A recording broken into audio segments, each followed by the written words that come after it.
Hello, and welcome to today's webinar, Finding an Internship or Co-op. My name is Kaylee Himes, and I use she, her, and hers pronouns. I'm a graduate assistant on the experiential learning team at the UConn Center for Career Development. Before we get started, I'd like to go over a few items so you know how to participate in today's webinar. You should see your attendee interface on your computer desktop in the upper right corner.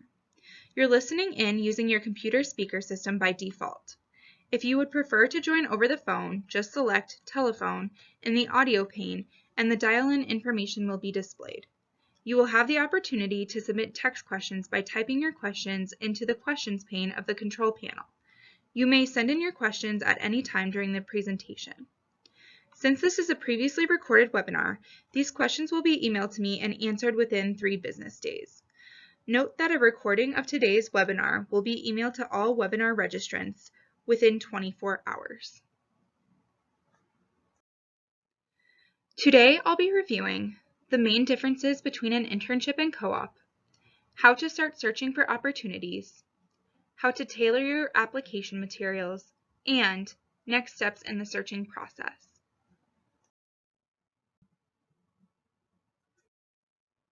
You may be wondering, what's the difference between an internship and co-op? You should be aware of all options and identify which you are primarily interested in. An internship may be done at any point during the year, usually during the semester or summer. Hours vary from full-time to part-time. It may be paid or unpaid, and students might opt to receive credit.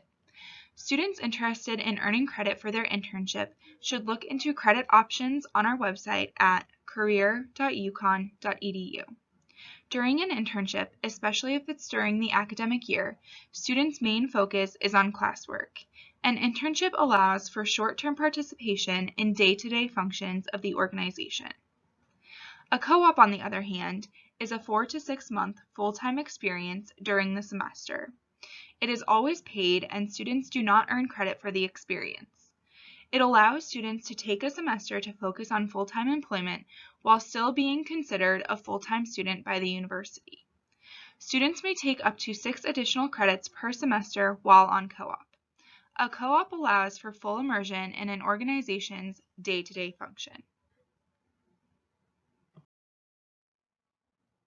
Take a moment and think about why you are seeking an internship or co-op.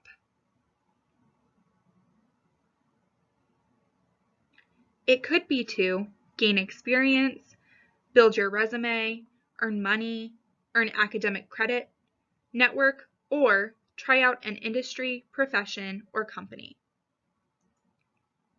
Now think for a moment. Do your reasons match an employer's reasons for hiring you? Why do you think this is important to know? Both internships and co-ops are a pipeline into company hiring. While an employer cannot guarantee full-time employment after your internship or co-op experience, it is definitely a way to build your network and increase your chances of eventual hire. Employers have many reasons for hiring interns and co-op students. It's important to try and understand why employers are seeking an intern or co-op student, since their motivations will differ from yours. If you know an employer's motivations, you can tailor your application materials to their motivations to set yourself apart. So, why do you think employers hire interns or co-op students?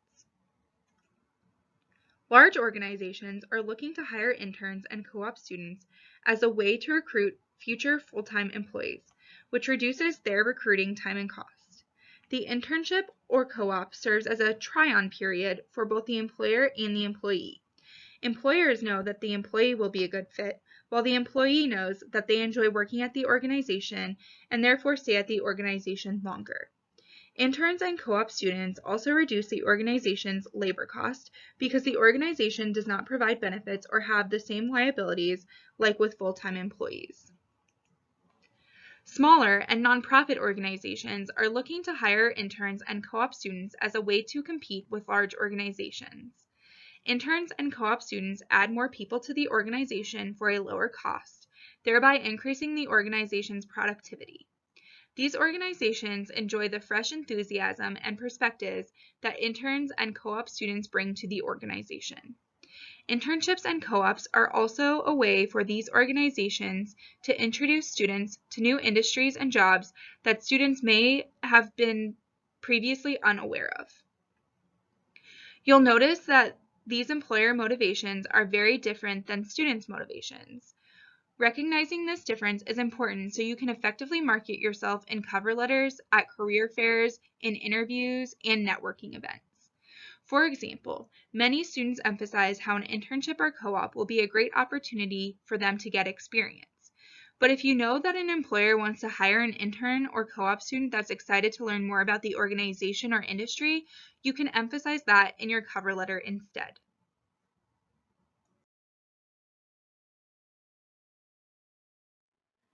During your internship search, you'll be following 3 parallel roads.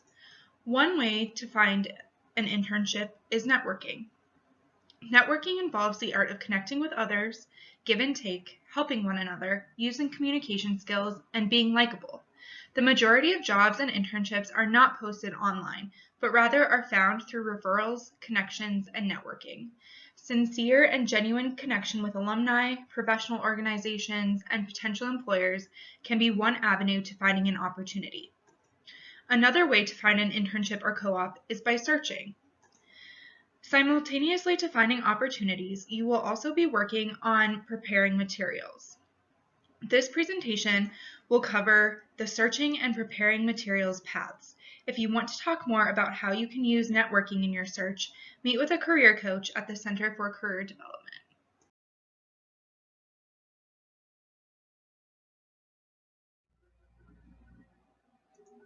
Remember, we have the 3 roads you'll be traveling down at the same time. Now we're going to talk about the searching road. You can begin your search by looking for opportunities on national search engines like Indeed and company websites. You can also apply to positions posted in Handshake. These organizations are specifically looking to hire UConn students.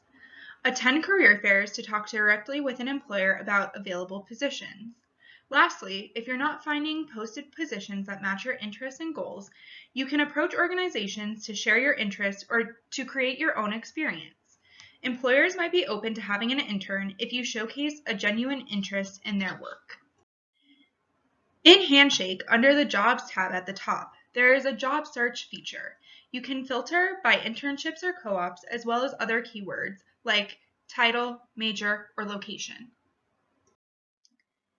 interncoop.uconn.edu has many resources that can help you with your internship and co-op search, including general resources, the Internship and Co-op Guide, which has more information to guide you through your search and preparing for a new experience, positions featured on Handshake, information on how to earn credit for your internship, on-campus internship information, ways to find off-campus opportunities, and more. It's important to be savvy with the information available online. For example, you should Google yourself and make sure the results are something you would be okay with employers seeing. Through the Off-Campus Opportunities section, you can link to lists of national and industry or niche-specific search engines to help you refine your search. The National Search Engine list compiles national job search sites specific to internships and co-ops, like internships.com. The industry or niche-specific list compiles job search sites focused on particular career fields, like HR jobs for human resources or Idealist for nonprofits. Find 3 to 4 search tools that you'd like to utilize for your search and use a combination of both general and industry-specific search tools.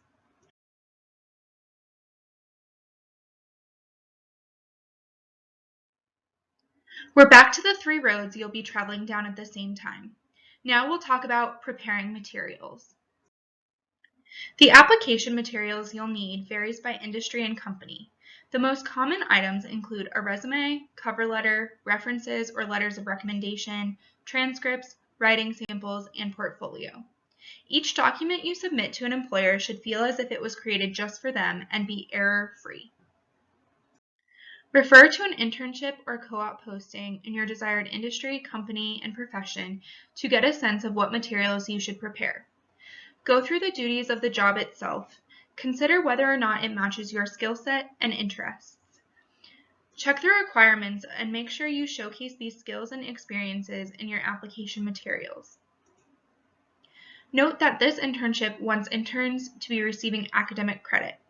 However, the university can only award academic credit through one of our 70+ internship courses, so that is something to research further. Look for other materials requested, like a writing sample, and answers to 2 of the 4 questions. When emailing your application, make sure your email is professional and is sent from your UConn account or another professional email address. Be sure to follow all instructions when applying for a position. Failure to do so may result in you not being considered at all. Jonathan Husky is applying to the 5W internship we just looked at. He has 2 versions of his resume, each with the same experiences but formatted differently. Take a look at both resumes. Which one should Jonathan Husky submit to have the best chance of getting an interview?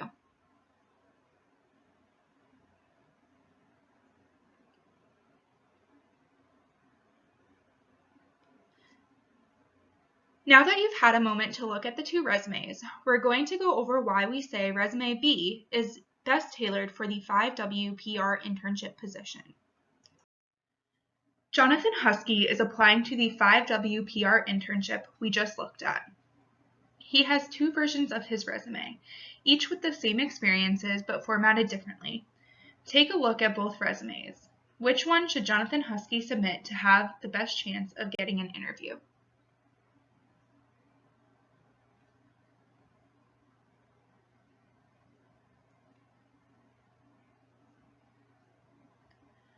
Now that you've had a moment to look at the 2 resumes, we're going to go over why we say resume B is best tailored for the 5W internship position. Resume B has added a tailored objective statement and has also added relevant coursework. In Resume B, the experience is categorized to highlight the most relevant experiences to the position, rather than just being in one section like Resume A. The Public Relations Experience section has more in-depth bullet point statements. The Experience in the Leadership Experience section has an added bullet point statement. The Work Experience section is condensed just to the list of experiences. This shows Jonathan's work ethic without using up a lot of space on bullet point statements. The Campus Activities and Volunteer section is also condensed. And Resume B has an added computer skills section. Your resume is a great place to demonstrate your competencies and skills, like technology, teamwork, and others. Your resume should feature skills and details that relate to the position and the employer. Come to the Center for Career Development for a resume critique, even if you aren't applying to positions yet.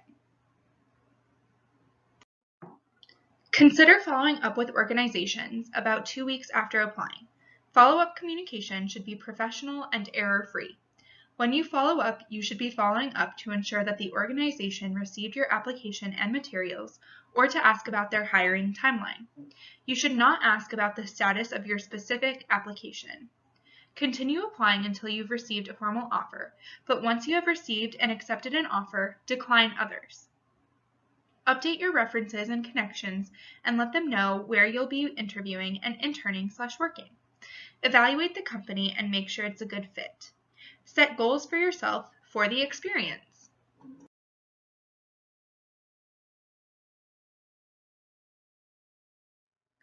Finding an internship can take time.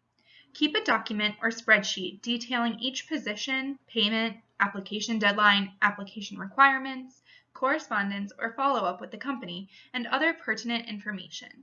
Save the job posting and description for each position, as they are often removed later and you will need it to prepare for an interview you might be offered. Also consider logistical concerns such as transportation, wardrobe, and relocation costs, and how this might balance with the salary and credit options. Remember, an internship or co-op is not the only way to gain experience. UConn has many other opportunities to help you gain experience and build your resume. The Office of Undergraduate Research has resources to help undergraduate students get involved in research. Community outreach has one-time and regular service programs in the community. Student employment posts jobs and internships on campus.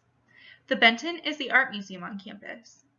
Greenhouse Studios has interdisciplinary collaborative research teams assembled around an external inquiry prompt. Alternative breaks are trips that focus on learning about and serving the community around a particular need. Residential Life hires RAs. Orientation hires orientation leaders. Four Arrows provides experiential learning activities centered on promoting personal development, particularly in terms of leadership. Student Activities is where you can get involved in clubs and activities on campus.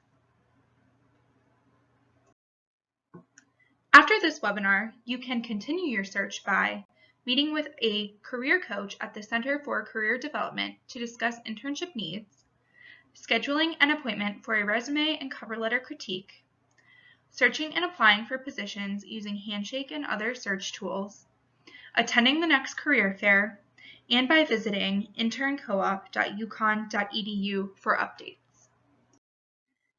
As a reminder, you can still submit questions through the questions pane in your attendee control panel. These questions will be emailed to me and answered within 3 business days. Thank you for attending today's webinar, Finding an Internship or Co-op. Once you leave today's webinar, you will be directed to an evaluation for the presentation, and we would appreciate if you would complete that and provide your feedback.